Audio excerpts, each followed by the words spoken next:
చెప్తున్నా గైస్, ఇన్ని రోజుల నుంచి వీడియోస్ లేవు, ఏం లేవు, అందరికీ తెలుసు.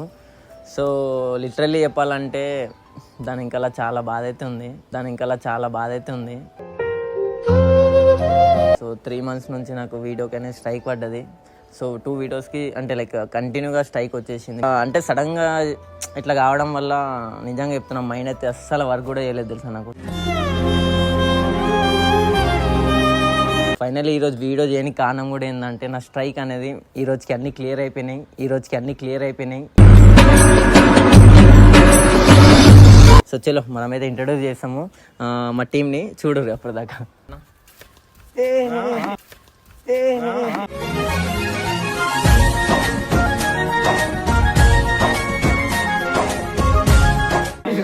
బ్లర్ అయిపోతాను అప్పుడే. నిన్ను ఆల్రెడీ బ్లర్ చేస్తారా కర్రగా ఉంటావు కాబట్టి.